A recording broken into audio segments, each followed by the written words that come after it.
Қайырлы күн, құрметті көрермендер, құрметті Домбыра Дастан домбырашылар байқауының қатысушылары. Мен бүгін ең алдыменен Домбыра Дастан байқауының қатысушыларына және ата-аналарына, ұстаздарына көп алғыс айтқым келеді, рахмет айтқым келеді. Не үшін? Себебі осындай қазіргі жаһандану заманында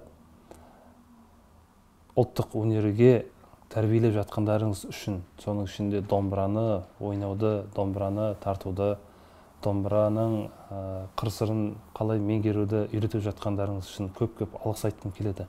Дегенмен де осы Домбыра Дастан байқауының өту барысында біз қатысушылардың көптеген сәйкес емес нәрселермен, кемшіліктермен кездестік деп айтсақ болады.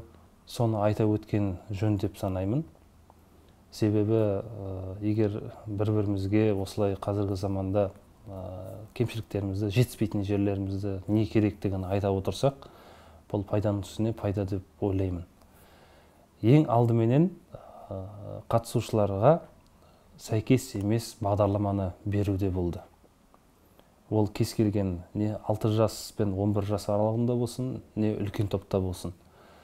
Мысалға алатын болсақ, кіші топқа Құрманғазының Серпер күйін, Байжұма күйін, Жантөренің Шалқыма күйін берген кездер болды. Осы ұстаздардың тарапынан әсіресе, және баланың өзінің де мүмкін аржандағы өзінің ниеті шығар, ойнайын деген, бірақ дегенмен де бағдарлама сәйкес емес болғандықтан өзінің жасына бұл кез келген біздің алдымызға конкурста ойнаған бала өзінің ойындағыдай тартпай шықты. Неліктен? Себебі ерте әлі беру. Мынау педагогтың жұмысы баланың деңгейіне байланысты бағдарлама беруде еді негізінен. Мысалы,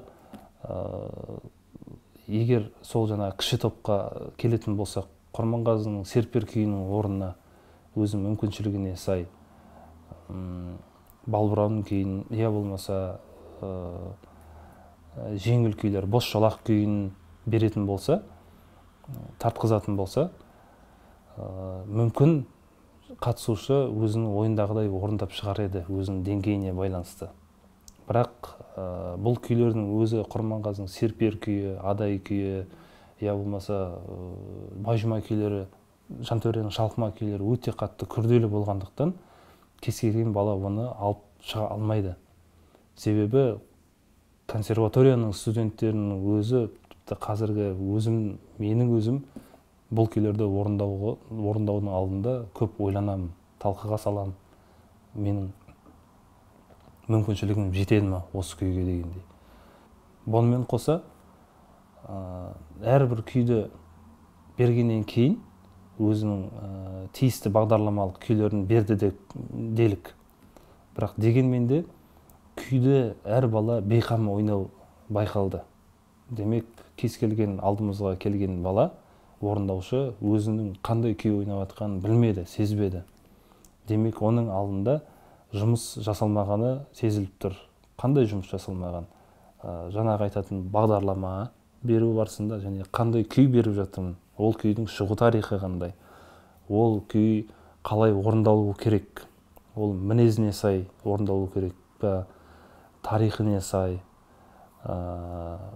Мен жалпы қазір күйдің көркемдік жағын айтып жатырмын. Енді ары қарай теориялық жағынан келетін болсақ, күйдің орындау барысында күйдің екпіні, ырғағы, дәстүріне сай саусақ, сол қолдың саусақ басылым әдісі, аппликатура деп айтады. Қандай саусақпен басылу керек. Және де оң қолдың қағыстары. Көп қателіктері оң қолдың қағыстарында да болды. Сосын қазіргі замандағы жас орындаушылардың ең бір қызығатыны ол техникаға берілу. Күйдің техникасы. Неғұрлым жас бала, жас орындаушы ойлайды, егер мен күйді тез тартып шықсам, соғұрлым менің орындауым ұтымды шығар деп. Алайда бұлай емес, бұл да бір үлкен қателік. Күйді тартуда бұл ең бірінші орында техника емес. Бағдарламаға келетін болсақ, бағдарламаны берген кезде неғұрлым ұтымды программа, ұтымды бағдарлама берген артық болады. Әрбір орындаушының мүмкіншілігіне байланысты, соған байланысты әрбір ұстаз, педагог өзінің шәкіртіне ұтымды күйлерді беру керек.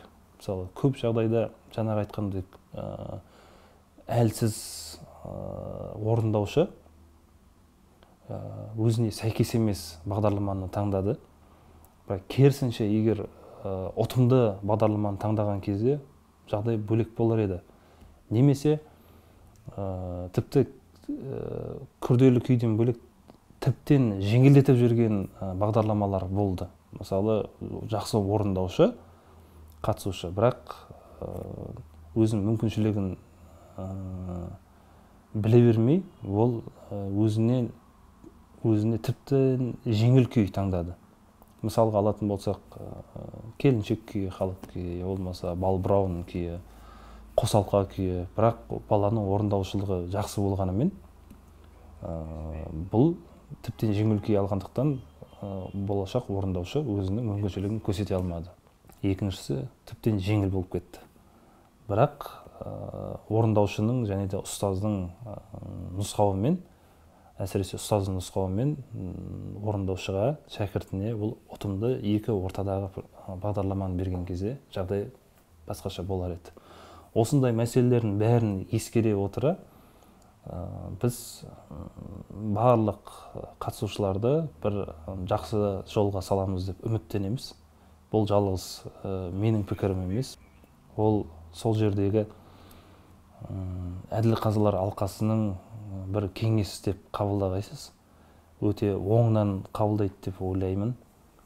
Бірақ дегенмен де тағы да мен рахмет айтамын. Осында жас ұрпақты тәрбиелеп жатқандарыңызға, оны жас ұрпақты, әсіресе кішкентай топтағы жас балаларды, кішкентай балаларды, ұл-қыздарды домбыраға бейімдеу, домбыраны үйрету, тарту, бұл өте қиын.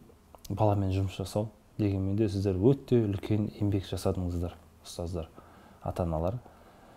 Бірақ кеңес беремін, егер бірге отырып, бірге жүріп, осындай бір-біріміздің кемшілік қателерімізді түзеп отырсақ, айта отырсақ, біз өте жақсы болашақта үлкен сахнада, тіпті дүние жүзіне осы қазақ елімізді ұялмай көрсететіндей өте үлкен өнер жұлдыздарын тәрбиелейтін шығармыз деп ойлаймын.